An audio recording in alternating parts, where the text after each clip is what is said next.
అనగనగనగా ఒక అడవి ఉంటుంది. ఆ అడవిలో ఒక బ్రాహ్మణుడు ఉంటాడు. బ్రాహ్మణునికి 6 మంది కూతుళ్ళు. ఆ 6 మంది కూతుళ్ళు 2 భార్యాభర్తలతో జీవనం సాగిస్తూ ఉంటాడు. వాళ్ళకు ఉండడానికి చిన్న గుడిసె ఉంటుంది. వాళ్ళు రోజు చిన్న కట్టెలు అవి ఇవి అమ్ముకొని ఊర్లో జీవనం సాగిస్తూ ఉంటారు. 6 మంది పిల్లలకి భోజనం పెట్టడానికి డబ్బులు లేక చాలా కష్టపడుతూ ఉంటారు. ఆ కట్టెలు అమ్మిన డబ్బుతో ఒక పూట బియ్యంతో దోశలు చేసి అలా 6 మంది కూతుళ్ళకి ఇస్తూ ఉంటుంది ఆ బ్రాహ్మణ ఆమె. అలా ఒకరోజు కోపంతో, ఇంతమంది పిల్లల్ని ఇచ్చావు, పిల్లలకి తిండి లేక ఎంత ఇబ్బంది అవుతుంది, పెట్టలేకపోతున్నాం మేము అని ఆమె బాధపడుతూ, ఏ పూలైనా వచ్చి పట్టుకుపోతే బాగుండు అని అంటుంది కోపంలో. ఆ మాట ఇక కొన్ని రోజులైన తర్వాత ఒక పులి వస్తుంది వాళ్ళ ఇంటి దగ్గరికి. ఆ పులిని చూసి భయపడి వీళ్ళు పరిగెత్తిపోతారు ఇంట్లోకి. పులి మాట్లాడుతుంది అన్నమాట. ఓ అమ్మ, మీ అమ్మాయిని ఇస్తా అన్నావు కదా, ఇప్పుడు నా వెంబడ పంపించు అని ఆ పులి రాజు అంటాడు. పులి అనమాట. ఆ పులి అంటుంది, భయపడకండి, నేనేం చేయను, మీ అమ్మాయిని నాతో పంపిస్తాను అన్నారు కదా, మీరు బ్రాహ్మణ్స్ కదా, మాట మీద ఉండాలి, పంపించండి అంటారు. ఇక ఎవరికి పొమ్మన్నా పోరు. చిన్న కూతుర్ని ఇక అప్పచెప్తారు. ఇక ఏమన్నా కానీ ఇక మనం మాట మీద ఉండాలని చిన్న కూతుర్ని ఆ పులికి అప్పచెప్తారు. ఆ పులితో ఆ అమ్మాయి వెళ్ళిపోతూ ఉంటుంది అడవిలో వెళ్తుంటే మంచిగా పూలు, పండ్లు, రకరకాల పండ్లు, ఎంతో మంచిగా ఉంటుంది అన్నమాట తోట. అట్లా పండ్లు పొలాలు తినుకుంటూ హ్యాపీగా పులితో వెళ్తూ ఉంటుంది. వెళ్తూ కొంచెం దూరంలో పెద్ద కోట ఉంటుంది. ఆ కోటలోకి వెళ్ళిపోతారు ఇద్దరు, ఆ పులి ఆ అమ్మాయి. ఇంతలో చీకటి అవుతుంది. చీకటి అయ్యాక కోటలో అమ్మాయి మంచిగా వంట చేసి మంచిగా పులి కోసం ఎదురు చూసుకుంటూ కూర్చుంటుంది. ఇంతలో ఒక అబ్బాయి వస్తాడు. ఆ అబ్బాయి ఏమో, ఎవరు నువ్వు, నేను ఎప్పుడు ఎక్కడ చూడలే, అడవిలో ఎక్కడ చూడలే, మీరు ఎవరు, ఒక మనిషి కూడా ఇక్కడ లేకుంటే మీరు ఎలా వచ్చారు ఇక్కడికి కోటలోకి అని ఆ అబ్బాయిని నిలదీస్తుంది. భయపడకు, నేనే పులిని, నాకు ఒక శాపం వల్ల నేను ఇలా పులిగా మారాను, పగలంతా పులిగా, నైట్ మాత్రం ఇట్లా అబ్బాయిలాగా ఉంటాను అని అంటాడు. ఎంతో సౌందర్యవంతంతో ఎంతో అందంగా ఉంటాడు ఆ పులిరాజు. అలా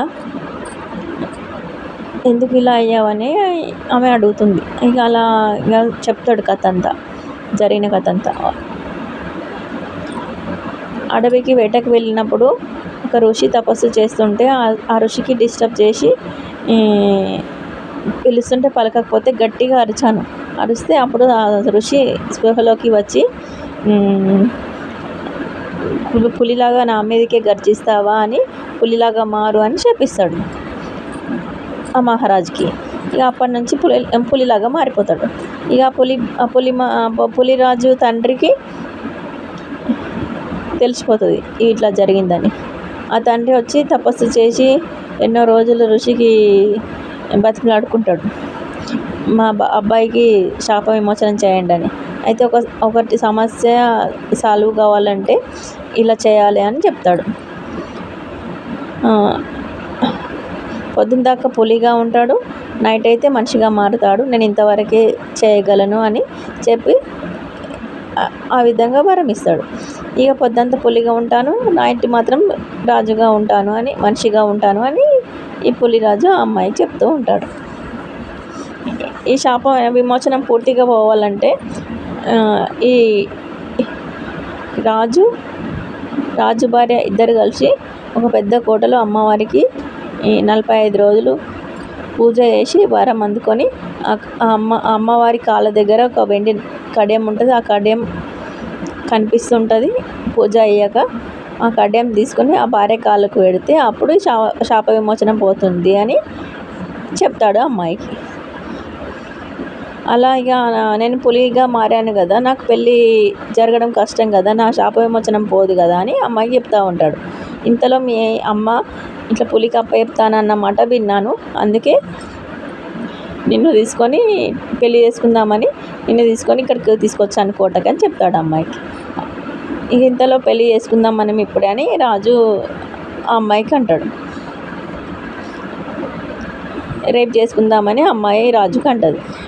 తెల్లారితే పులిగా మారుతాను కాబట్టి మనం పెళ్లి చేసుకోవాలి ఇప్పుడే అని చెప్పేస్తాడు రాజు.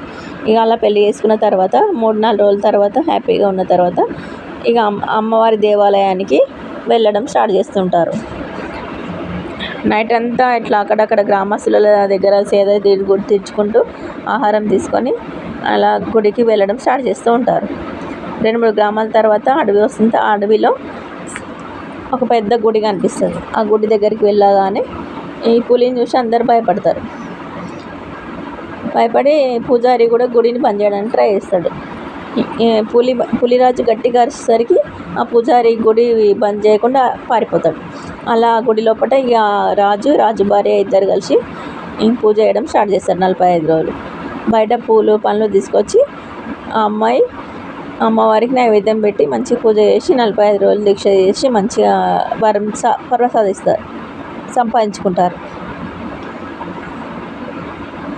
ఆ పులిరాజు ఏడ్చుకుంటూ నాకు ఈ శాప విమోచనం తొలగించు తల్లి అని కాళ్ళ మీద పడతాడు పులిరాజు.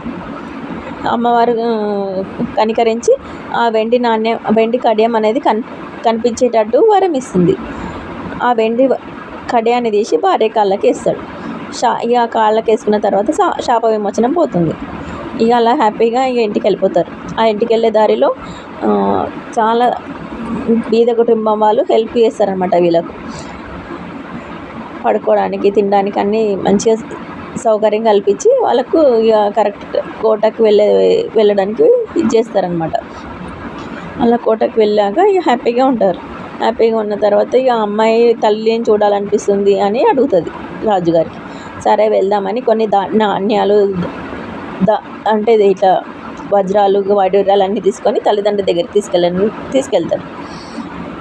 తీసుకెళ్ళి అమ్మ నాన్న దగ్గరికి వెళ్తారు. నీకు పులిరాజుకి అప్పు చెప్పిన కదా, నువ్వు ఈ అబ్బాయితో ఎలా వచ్చావని తల్లిని నిలదీసి అడుగుతుంది అమ్మాయికి.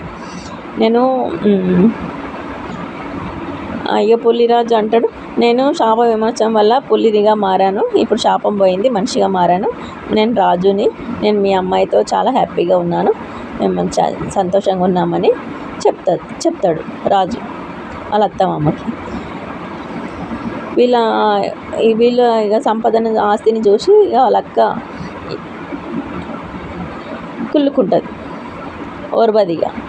ఇంత మంచి కుటుంబంకి వెళ్ళిందా మా చెల్లిని, మాకేమో పెళ్ళిళ్ళు కాలేవి, మాకు పెళ్ళయింది, మంచిగా హ్యాపీగా ఎంజాయ్ చేస్తుంది, మాకేమో తిండికి లేదు, ఆమెనేమో మంచిగా హ్యాపీగా ఉంటుందని కుళ్ళు వేస్తుంది వాళ్ళ అక్కకి. ఇక అలా ఇక 2 days ఉండి అలా వెళ్ళిపోతారు మళ్ళీ కోటలోకి వెళ్ళేటప్పుడు మధ్యలో ఒక అమ్మాయి కనిపిస్తుంది. ఆ అమ్మాయి, మాకు సేవ చేయడానికి మా ఇంటికి వస్తావా అని రాజుగారు అడుగుతారు. వస్తానని ఆ అమ్మాయిని కూడా తీసుకొని వెళ్తారు ఇక కోటలోకి. వీళ్ళ వెనకాల ఆ అక్క, కుళ్ళుకున్న అక్క వీళ్ళ వెనకాల వెళ్తుంది ఆ కోటలోకి. వెళ్ళి ఒక కోట బయట దాక్కుంటుంది. ఇక నైట్ మొత్తం కోట బయటనే ఉంటుంది అక్క. వీళ్ళు లోపల మంచిగా తినేసి సేద తీరి పడుకుంటారు. తెల్లారితే మహారాజు ఏమంటాడు, తెల్లారగానే నేను మనకు హెల్ప్ చేసిన వాళ్ళందరికీ నేను కొంచెం ధాన్యము అన్ని వజ్రాలు వైడూర్యాలు ఇచ్చి వాళ్ళకి హెల్ప్ చేసి వస్తా, మనకు కూడా సేనాధిపతులు వీళ్ళందరూ కావాలి కదా, సహాయకులు కావాలి కదా, వాళ్ళందరినీ తీసుకొని వస్తా అని చెప్పి అక్కడికి బయలుదేరుతాడు. ఆయన బయలుదేరంగానే ఈ అక్క ఇంట్లోకి వస్తుంది చెల్లె దగ్గరికి. ఈ చెల్లెనేమో 5వ నెల ప్రెగ్నెంట్. అలా 2 నెలలు గడిచిపోతుంది. 7వ నెల వస్తుంది ఆ అమ్మాయికి. ఇక చెల్లెని చంపడానికి ప్రయత్నిస్తుంది. చంపాలని ప్రయత్నించి ఆ చెల్లెను ఒక బావి దగ్గర తీసుకెళ్ళి ఆ బావిలోకి నూకేస్తుంది.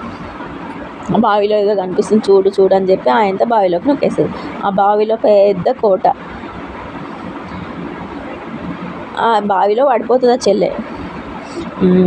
ఇక చెల్లె లాగానే సేమ్ అదే రూపంలో ఉంటుంది కాబట్టి ఇక ఒక దిండు పెట్టుకొని కడుపుతో ఉన్నట్టు యాక్టింగ్ చేసుకుంటూ 9 నెలలు గడిచిపోతాయి. ఇక 9వ నెలకి భర్త ఇంటికి తిరిగి వస్తాడు. ఇంటికి వచ్చిన తర్వాత అక్కకి కొంచెం కంట్లో ఒకటి ఏదో ఉంటుంది, కురుపు.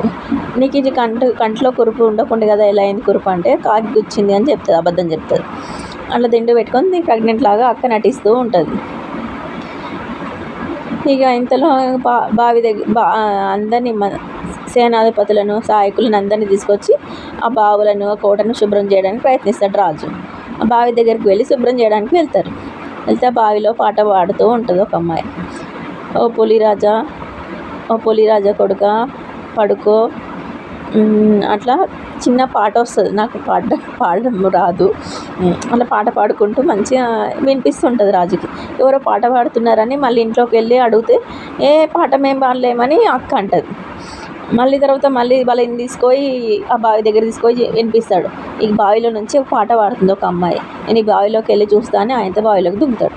అది దూకితే ఆ బావిలో పెద్ద కోట. ఆ కోటలో నాగరాజు నాగకన్య ఉంటారు. ఆ నాగకన్య నాగరాజే ఆ అమ్మాయిని కాపాడి ఒక బాబును ప్రసవిస్తుంది. ఆ పూలు పండ్లు కాయలతోటి ఇక మంచిగా ఇంకా వాళ్ళు జీవనం సాగిస్తారు బావిలోనే 2 నెలలు. ఇక అట్లా ఆ భార్యని ఆ బాబుని తీసుకొని బయటకు వచ్చేస్తారు బావిలో నుంచి. ఇక నాగకన్య నాగరాజు వాళ్ళు ఏదో సాయం చేస్తే వీళ్ళు బయటకు వచ్చేస్తారు. వచ్చిన తర్వాత ఇక తల్లిదండ్రిని పిలిపించి అమ్మాయి తల్లిదండ్రిని పిలిపించి ఇలా వేసింది ఈమె, ఎంత ద్వేషమా ఇంత ఇట్లన్నా అని ఇక బెదిరించి ఇక మీరు అందరు ఇక్కడ ఉండండి, అందరికి పెళ్ళిళ్ళు ఏం చేస్తా అని అందరు బ్రాహ్మణులను పిలిపించి ఇక అందరు అమ్మాయిలకు పెళ్ళిళ్ళు చేసి ఇక ఈ రాజు మహారాణి ఇద్దరు కలిసి హ్యాపీగా గంపడి మంది పిల్లలతో హ్యాపీగా ఉంటారు.